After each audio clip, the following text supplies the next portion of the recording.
deacon, and we were there after. I know Monsignor and I had the same, we're doing the same mass. I was the deacon, for him. We were sitting down having coffee, and he said, "Mike, that was the best homily I ever heard." He said, "You had everything down to the letter."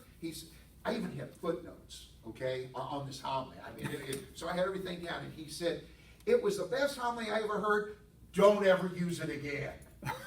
Don't use it at the next mass." I said, "What are you talking about?" And he said, "You know what? You were reading to the people. The people here in this church could read." He said, "Preach to them. Talk to them." But he said, "Don't read to them." And I said, but if I have no notes, I'll make a mistake. And he went like this. He said, "My God, they'll think you're human." And from then, so I went to the next mass. No notes, no nothing. And from then on, I've never used them. Have I? Never used them. I'll walk around the church, insult the children, humiliate the adults. I don't care, But I'm always kind to the deacon, right? Yeah, right. Yeah. Hey! Always. So anyway, the conversation I'm going to have with you guys today is how to meet your parishioners, how to get to know your parishioners. And my experience really comes from all kinds of different groups of individuals down at Our Lady of the Lake. Because I have a group of parishioners, and then I have a group of guests, right? And so, I'm working on two different types of groupings here. And then, after I got to Our Lady of the Lake last year, we now have a formal Hispanic community that's coming to Mass now on Sundays, and they're getting more and more involved in the parish. And Luis and Rosa Campos are the ones who are in charge. And I was kind of laughing over there in the corner because Father Tom Albert, I think some of you guys know Father Albert. Anyway, Tom comes down and he will celebrate the Hispanic Mass for us on Sunday night because I don't speak Spanish at all. I mean, muy, muy, muy, muy polka. All right? And so Father called me, and he said, this is on Christmas, and he said, "I'm sick. I can't do the Mass on Christmas, so I'm going to bring down Enrique and have him do the service in the absence of a priest." And I said, "Not on Christmas. Not on Christmas." I said, I'll do the Mass, but for God's sake, have Enrique come down and preach, So anyway, what happened was, as I've been getting more and more familiar with Hispanics, once a week, I meet them every other week, but I try to learn one word. I don't know what the word's going to be, but I'll learn one. Get tamales? Let me tell you something, buddy. I was born saying tamales. Look at the size of me. Tamales and cerveza. Cerveza. There you go. Cerveza. So anyway, they'll come in, so I always say, some new word. So at the beginning of Mass, I had the whole, they just dropped their jaws. They couldn't believe it. Because I went, "Bienvenidos, Feliz Navidad." Now I went like this. That's it. From then on, everything that I did was English. They did theirs in Spanish. Enrique preached. We made it through. No injuries, burns, and I left with all my teeth. So I figured it was a successful liturgy. It was great. It was great. And the reason I kind of bring that story up is to get to know your parishioners, you have to be authentic. Okay? You can't be somebody that you're not, because they're going to see right through you. And one of the things that Father Jones was talking about that really kind of struck me is, you're looking at the people, and this is the time that they have that connection with the pastor. And this is why, when I'm with the Hispanics, that this is the time that they have with me as their pastor. Even though Father Albert is down there celebrating Mass, I'm their pastor. And half the time, I don't know what they're saying. But on the flip side of the coin, when I'm at a pastoral council meeting, I don't know what the hell they're saying either. So it doesn't matter. But the thing of it is that you're authentic, and you're visiting, and you're talking to the people on their level, because I'm no better than they are, and they're not any better than me. Mike will tell you, when I was at Taos the last year, one of the things that I did, one of my ministries, was being the prison chaplain at Algoa. I loved it. Maybe it was because they were my kind of people. I don't know. I have no idea. But the first Saturday that I was there, and I think I told you this story, Mike, when I was celebrating Mass, I don't, like I said, I don't stand behind the pulpit. I walk around, or I'll walk down among the people. And so when I got to the end of the gospel, I thought, okay, am I going to walk around, or am I going to walk among the people? And I went, oh, what the hell? So I left the pulpit and went down and just walked among the prisoners. And there was 3 rows of them, and so I just kind of walked around them, and I would pat them, or joke with them a little bit, introduce myself, and I wanted to hear their story. I wanted to hear where they were from, not what they were in jail for. That was none of my business, and that was none of the other people's business. But I wanted to hear their story. And then they wanted to hear mine. And this is how we made that connection. Because I considered the prisoners at Algoa my parishioners, because I was their chaplain. Not just because they were in the confines of my parish, but they were my people. And so we talked. And then after Mass, a couple of the guys came up to me, and they said, thank you. I said, for what? They said, you made us feel like human beings again.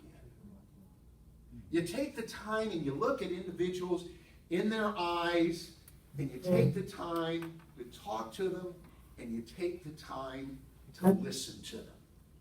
That's how you get to know your people. Their story is important. And, as a priest, and guys, as deacons, we have the same distractions on Sunday. You're talking to one individual, and 5 or 6 are going to want to talk to you at the same time.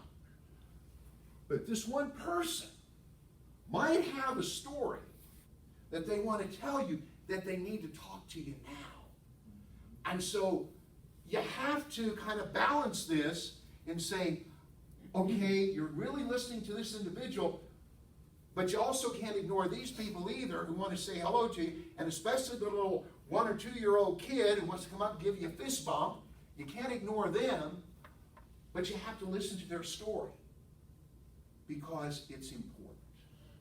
And it's necessary for them to speak at that time to you. Because everybody has a story. And they want you to be a part of that story, whether it's pastor or whether it's deacon. And I kind of like to use this idea, this imagery. If Father Seekers was talking about handing the book of the Gospels to you guys, receive the word of Christ. But I use the imagery like when all of us went prostrate before the altar of God, and the people are looking at us prostrate. We go down by ourselves, but when we come back up, when we stand up, we're ministers of God. And not only are we ministers of God, but we are leaders of the church assembly. And they see us, and they want us, no matter how good or how bad we are, they want us to be a part of their lives. And so, if it's important to them, it's necessary for us to respond in kind. Now, I'll be the first to tell you, and you're going to be surprised about this, but sometimes I don't know what to say. Don't know. Quiet. All right. I'll make you preach again. This is where it's called ministry of presence. And you guys will probably see this a lot of times, or experience it a lot of times in the hospitals. Okay? When someone is dying, and the family member might come up to you and say, why is God doing this? Or why did this have to happen? Or whatever question you're thinking of, why? And you might not have the answer. But you are the answer. And it's called the ministry of presence. Because you're representing the church. You don't need to say everything. Sometimes just being there is enough. You know, this is how you become a part of people's lives. You know, the deacons can't anoint. Okay? The deacons can't do what priests do to, you know, anoint the person and give them all the stuff that they need as they're dying. But there's been many times that I've heard, Deacon so-and-so was here when my father died. Or Deacon so-and-so helped my mother through her sickness or whatever. Guys, you play a very important role. And when you're there, the church is there. And that might be something that sometimes, I know I forget sometimes because of the busyness of the situation, but the family sees you come in and your church. Your church. Now, sometimes what happens is that you might come in from mowing the lawn. They've called you. Your wife will say, honey, the hospital is on the phone and you got to go. And you look terrible. You smell bad when you get there. But you're still the church. Okay? And so the most important thing is that you are representing God and you're bringing His word and His presence to the people at that moment. You know, and the part of the deal about the ministry of presence too is it doesn't necessarily matter what you say. If you say anything at all, remember, God will provide. It ain't about you. It's all about God. And bringing God's comfort to the individual who needs it most and to the family as well. And to the family as well. And so, you know, getting to meet the parishioners is, I really enjoy bantering with them. And I think the parishioners enjoy bantering with me. You know, I'm in the middle of Cardinal Country down at the lake, and I was there, you know, in Taos. Don't care. I preach about the greatness of the Kansas City Royals. There's no such thing. Get it! No, you're right, but look at it from the bright side.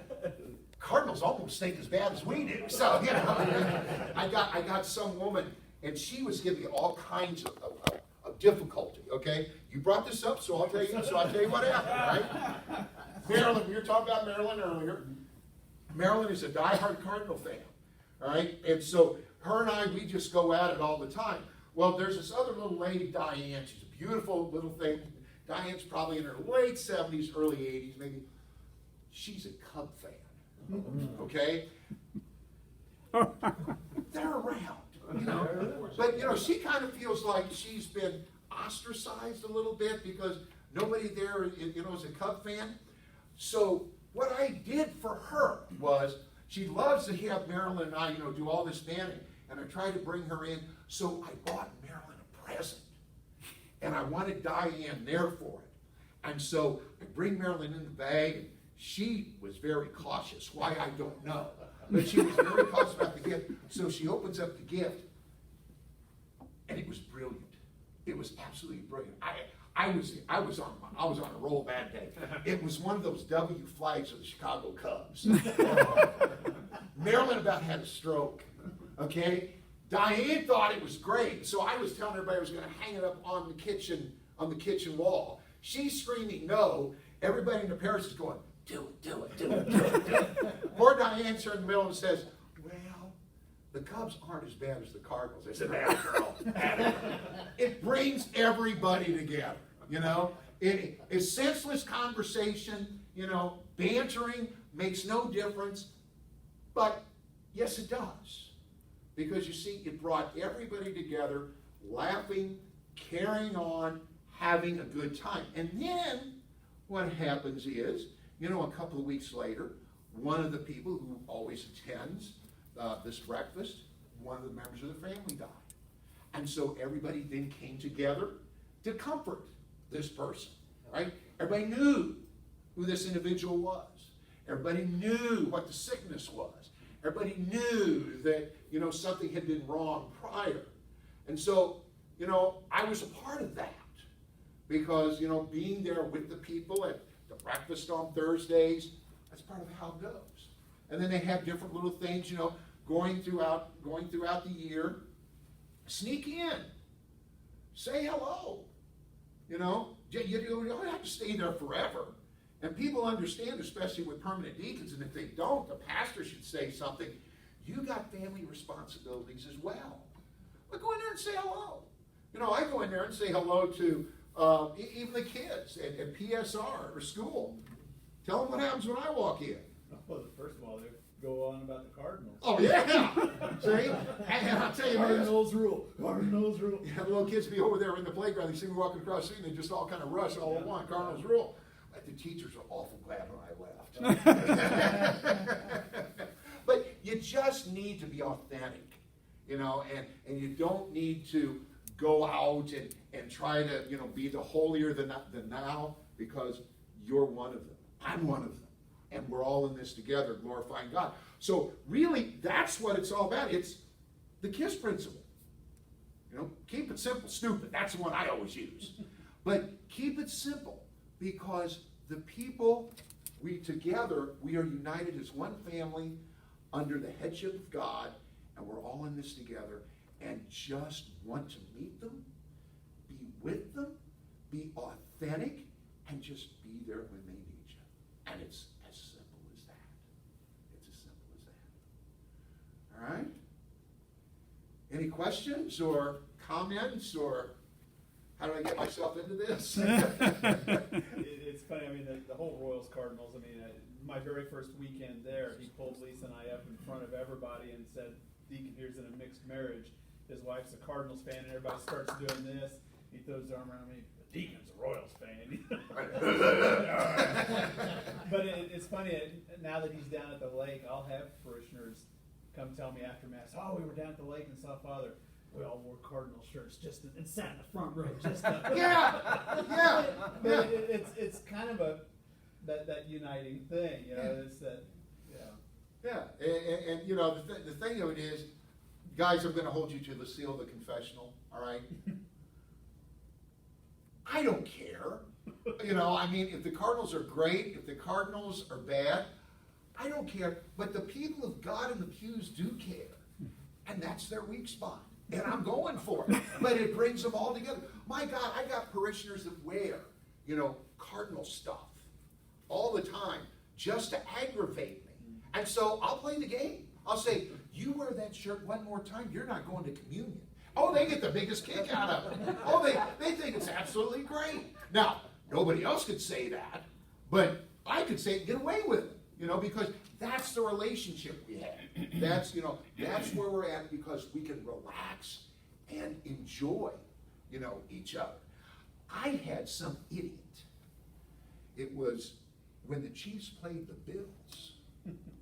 He wore a Buffalo Bills shirt in church, and he sat 3 rows in front of it. And so I came out.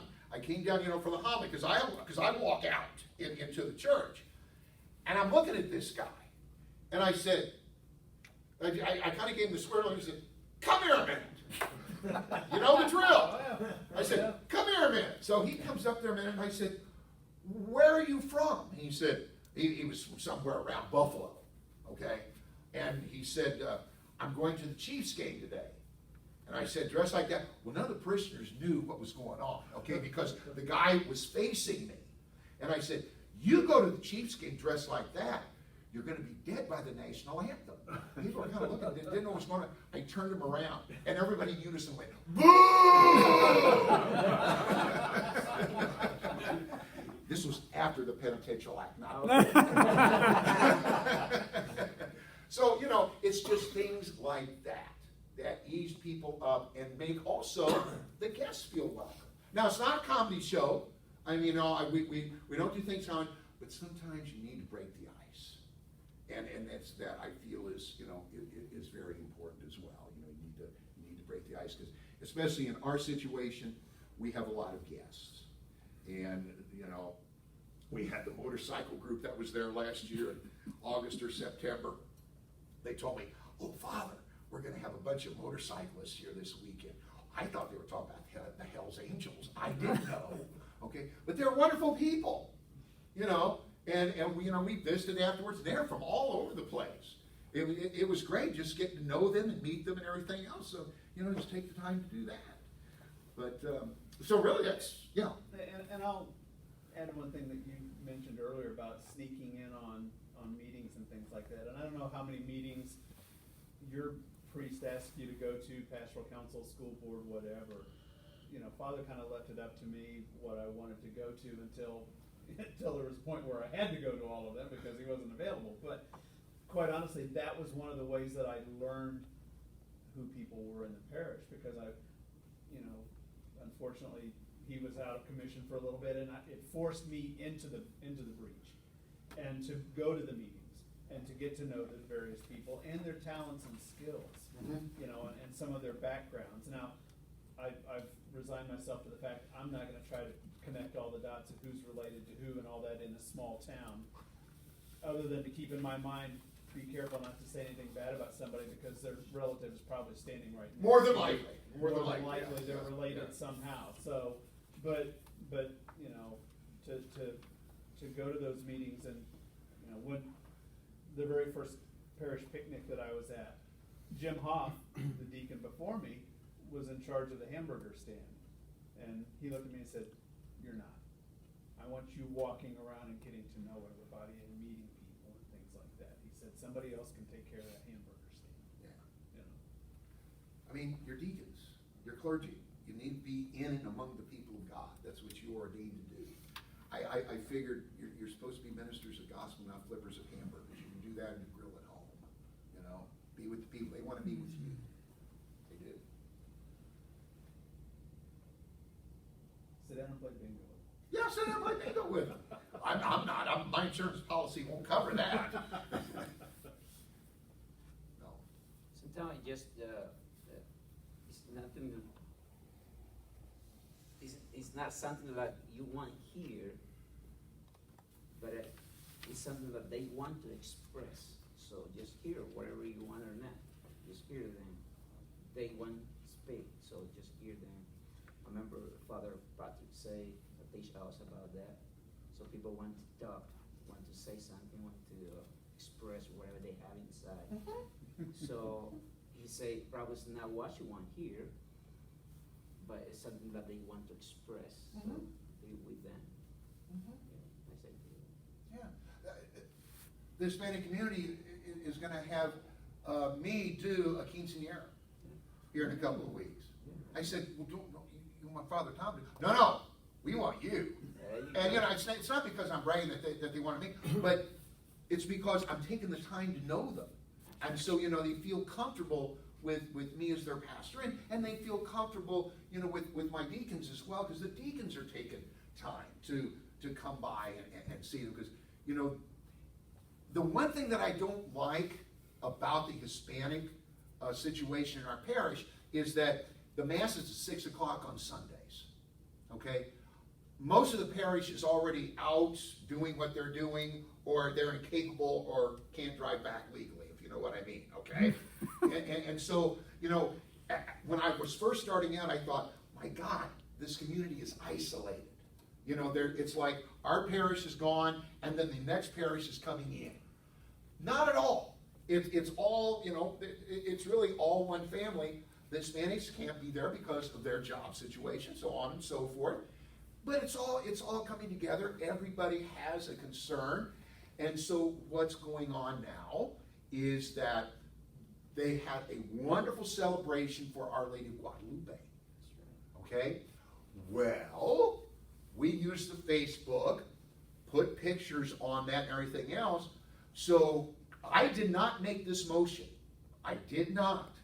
But at the pastoral council, it was brought up, would the Hispanic community be willing to teach a class and to give us some education, and could we be welcomed to the Our Lady of Guadalupe celebration? I said, yes, yes, and yes. And so I got a hold of Rosa, and they're more than happy to do it. See, we're all coming in here together because everybody's starting to know each other, all right? And there's no more the isolation, them versus us, because everything's on Facebook. And so people are starting to intertwine. So it's really cool, really cool. Make one family, yeah. Yeah, and I mean, people are coming out of weekday mass, and then people come to, the Wednesday night mass, and then the kids will be back next month, and that's always something. That's on video if you ever want to see that happen. Who preaches more, the kids or me? Kids. The kids, it's great. It's great. Yeah. That's a homiletics point as well. Be careful asking questions. You never know what you're going to get. Yeah, have you guys ever done that before? Have you ever done a dialogue homily with school masses, the children's masses, or anything like that? Well, the dope does it all, man. Yeah, you never know what you're going to hear. You never know. And the kids will say something comes out of left field, you just kind of turn around and go, okay, yeah, right, okay. You try to explain something. And then another time somebody will give a response, and you're like, whoa, that was theologically just wow. I was not expecting one of the kids to come up with that. Oh, yeah. But they just bring something up and they're like, oh, nailed it. Yeah, and that takes time. That's bringing the kids in. That's recognizing that they have a very important part of the parish family. I personally, Michael tell you, I don't like cry rooms. I think it's abomination. I like the children in the church. Okay? And the louder they scream, the better I like it. And I've had people come up to me after Mass and say, Father, so-and-so's kids, they were running around and screaming and crying and carrying on. And I said, good. That's the way they pray. I wish the rest of the people would respond as the children. Shows me the kids are healthy. And it's the sound of the future church. The kids are a part of who we are. So we got to get to know the kids as well. And that's where, in our parish, we just have ESR. This is the first year that I've ever had a parish school, so I really did miss it. I had withdrawals. I had the school superintendent from the lake take me around and show me the Osage schools, and everything else. And then when it was over with, she made me cookies. So then I wrote to the school superintendent from the diocese and said, hey, first time I've ever had a school soup make me cookies. But you want to know the kids. You want to know the parents. You want to know even the little old lady in tennis shoes. Because everybody brings a charism, a gift to the Lord's table. And gentlemen, we're presiding at the Lord's table. We need to be attuned and attentive to their needs. Okay? So it's important. Yeah. I got a comment. Well, you talking about a sport like that, so I gotta just send to the story. I just started working with a school in Sedalia, and a teenager, a high schooler, was practiced one day on the gym. So I was walking to the child like this, and the volleyball ball was behind, come through to me. So I just walking like that, kick like this, and they said, yeah. So that kind of thing is make you connect. Exactly. With those, Yeah. those teenage or high school guys. But like 20 minutes, I was to the rectory, and one of those kids son of the secretary. Uh-huh. So he telling the story. So that means make a connection. And that's very important. It is. And half the time, you don't even know what you're doing. Like kicking that ball back, you probably never even gave it a second thought, did you? But that made an impression, on that child. And I guarantee you, when that child gets to be an old man like you, he's still gonna remember that. Because a minister of the church took the time to toss a ball back. No big deal for us, but it's a big deal to them. You know, it really is. It really is. Yeah.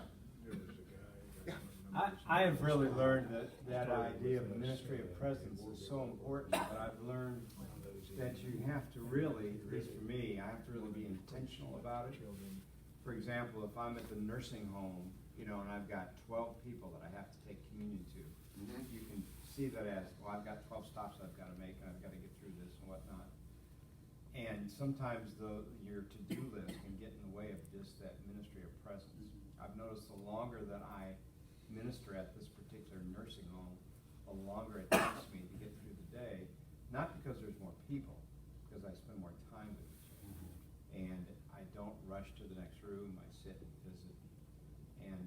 But you have to be, for me at least, you have to be intentional about it. You have to say to yourself, I'm not going to look at the clock, I'm not gonna say I got 7 more people I'm gonna be present for this person right here. Yeah, you can't go to the hospital or nursing home with a grocery list in your hand. Right.